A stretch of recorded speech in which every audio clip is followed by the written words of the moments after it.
Oh, c'est bon, putain. Je vais chialer. Putain. Ça frappe. Bonjour à toutes et à tous les amis, bienvenue sur la chaîne Gastronogeek. Aujourd'hui on se retrouve pour 2 recettes Rings of Power. Voilà, je ne sais pas si vous avez regardé cette fabuleuse série qui nous plonge au premier âge dans l'univers du Seigneur des Anneaux, mais j'ai vu quelques instants de food. On va donc d'abord accompagner les pieds velus. On va réussir à faire une petite tartelette crème d'amande mûre en hommage au personnage de Nori Brandyfoot. Et puis ensuite on va traverser la carte pour aller à Numénor, cette ville où Halbrand à un moment donné mange une belle assiette de prères et de palourdes, et c'est ce qu'on va réaliser. On est parti, on commence avec la tartelette des pieds velus, puisqu'il y a une scène où justement on voit Nori aller cueillir des belles mûres, et c'est ce qu'on va faire. Pour faire cette tartelette, on va faire une pâte brisée sucrée, très très facile à faire. On commence maintenant. Je vous rappelle que toutes les quantités se trouvent dans la description de la vidéo. On commence notre pâte brisée sucrée. Pour ça, il va nous falloir du sel, du sucre, de la farine, du beurre, de l'eau glacée, un beau cul de poule. On met ça ici. Normalement, j'ai ma farine à fleurer. Quand vous faites des pâtes, gardez toujours un petit peu de farine à fleurer pour vos mains, pour le plan de travail. Voilà, comme ça, les pâtes n'accrochent pas. Vous l'avez à côté de vous. On commence cette pâte brisée. On va mélanger la farine avec le sel, le sucre, voilà, avec le beurre. On va mélanger et on va incorporer tous ces ingrédients ensemble. C'est vraiment une pâte, ça prend quelques instants à faire au batteur électrique et en vrai c'est pas beaucoup plus long à la mano. Voilà, quand vous avez commencé à agglomérer le beurre à la farine, vous prenez à deux mains, vous pressez. Alors en fait, on presse le beurre avec la farine, on a des morceaux et on vient les égrener. Ça s'appelle sabler la pâte. L'idée c'est d'avoir une texture de sable comme ça, très très facile à faire, vous voyez. Et là, une fois qu'on a fait ça, on ajoute de l'eau très très froide et on pétrit. On ramène le dessous sur le dessus en faisant pivoter notre bol. Le mouvement c'est ça, ça, ça, ça. Et la pâte est déjà en train de se consolider. On agglomère tout, on fleure notre plan de travail, léger. Et puis regardez, on va la travailler un tout petit peu pour lui donner une forme et la récupérer. Aussi simple que ça, ok? Maintenant, on va mettre cette pâte dans un film au moins 2 heures au frigo, le temps que le beurre se redensifie dans le mélange et vous puissiez avoir une belle pâte. Bien entendu, vous pouvez préparer cette pâte la veille pour le lendemain, vous pouvez même la congeler une fois qu'elle est faite. Vous pouvez aussi utiliser pour cette recette une pâte achetée dans le commerce, mais vous verrez, le plaisir ni le goût ne sont le même. Notre pâte brisée est en train de reposer. Pendant ce temps, on va faire la crème d'amande. On pourrait simplement faire la pâte, le fruit, mais moi j'aime bien l'idée que les pieds velus, ils évoluent dans la forêt, ils utilisent aussi des ingrédients comme les noisettes, les châtaignes, les amandes, et puis dans une tarte aux fruits acides, une petite crème d'amande, ça fait toujours son effet. Vous allez voir, c'est très très facile à réaliser. On va utiliser les ingrédients qui sont là, du sucre, du beurre, de la poudre d'amande et des œufs. On va commencer en mettant le beurre au fond de notre cul de poule et on va incorporer le sucre. Vous pouvez mettre du sucre glace, vous pouvez mettre de la vergeoise aussi. Et là, on y va en fait. On fait un beurre pommade, on le presse avec la maryse. Le beurre pommade, c'est un beurre qui est crémeux comme ça. On va incorporer poudre d'amande.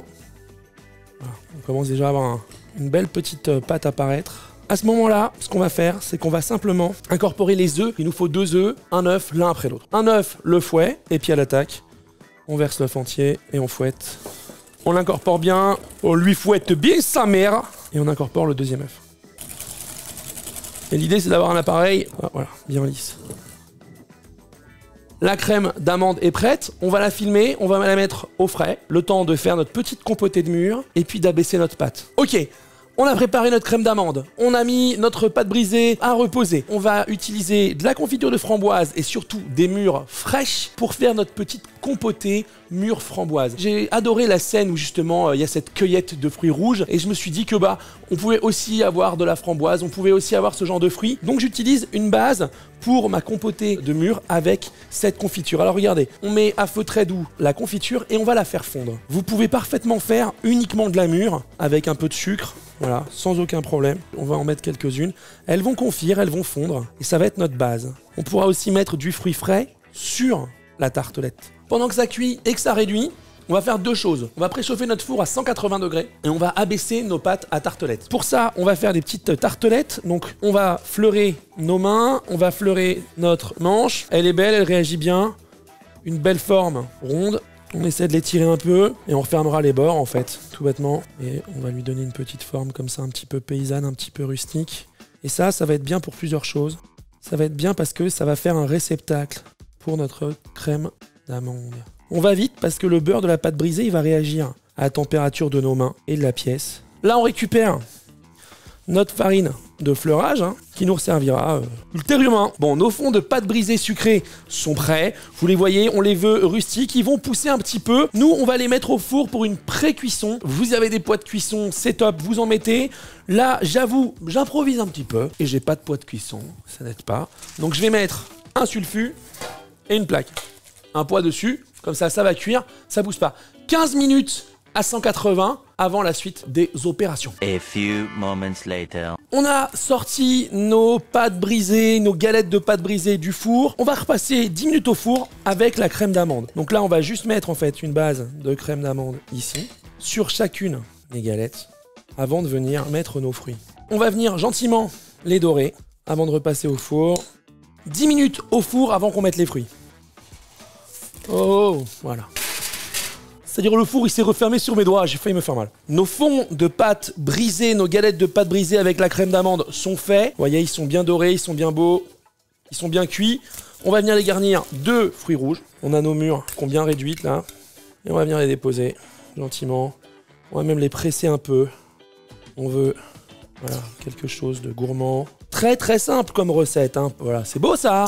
Là, il n'y a plus qu'à manger. Voilà.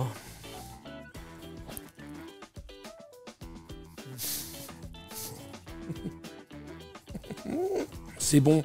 On a le fondant de la pâte brisée qui marche bien, qui est sucré, l'acidité du fruit, la mûre entière. Et puis on a la crème d'amande qui vient apporter de la douceur. Franchement, facile à faire, c'est bon à manger. Avec une pâte brisée maison, vous pouvez le faire avec une pâte brisée du commerce. Oh, c'est bon, putain. Je vais chialer.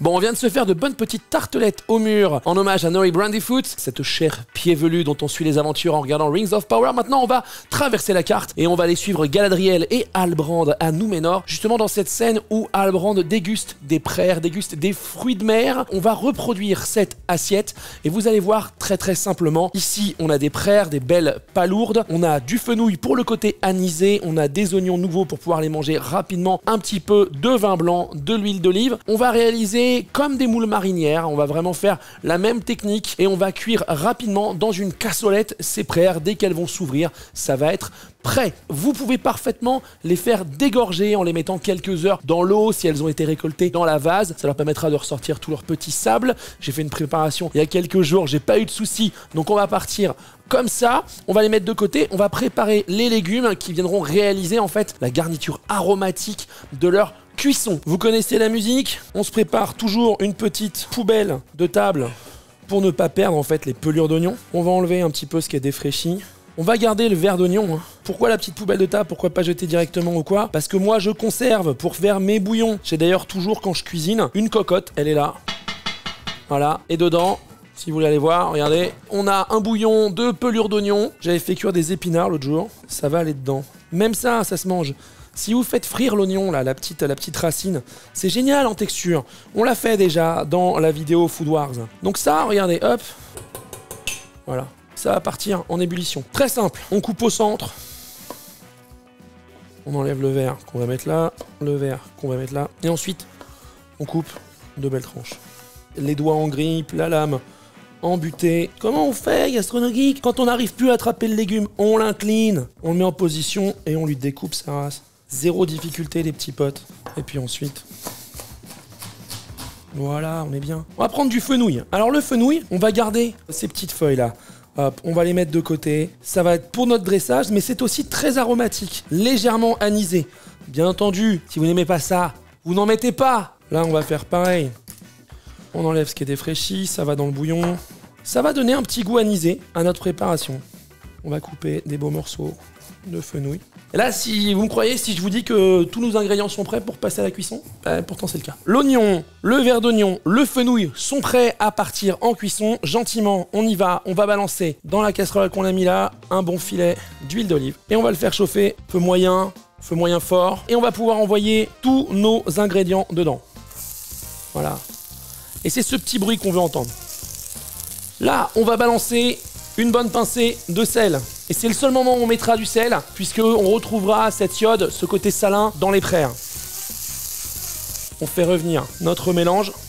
L'intérêt d'utiliser de l'oignon nouveau et du fenouil comme ça, c'est qu'on n'est pas obligé de les cuire longtemps, ça peut se manger cru. Du coup, on peut garder le petit croquant, c'est super intéressant. Je prépare une petite assiette et on va les débarrasser.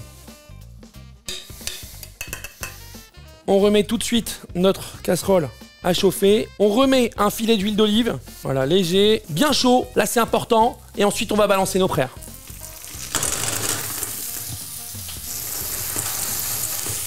Là, j'ai fait chauffer, je vais pouvoir remettre tout de suite hop, mon mélange oignon, fenouil et je vais balancer une belle quantité de vin blanc.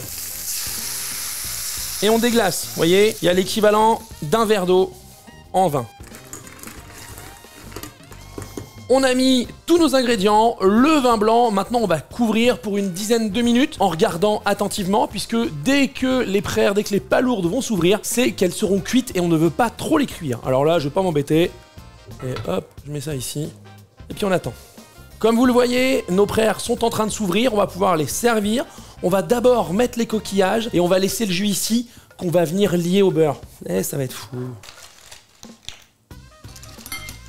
Ça sent tellement bon. Si elle n'a pas voulu s'ouvrir, on la garde pas. On va venir jouer avec nous. Oh. On remet tout de suite la casserole. On va venir mettre un coup de beurre. Voilà. On a lié notre sauce et on va pouvoir maintenant bien verser sur notre cassolette de l'amour. On finit avec notre petit fenouil là. On va disposer ici. Voilà, j'ai qu'une envie, c'est de plonger là-dedans et de dévorer ces bonnes palourdes inspirées par Númenor. On a tout, hein. On a vraiment l'iode, on a le fenouil, les oignons.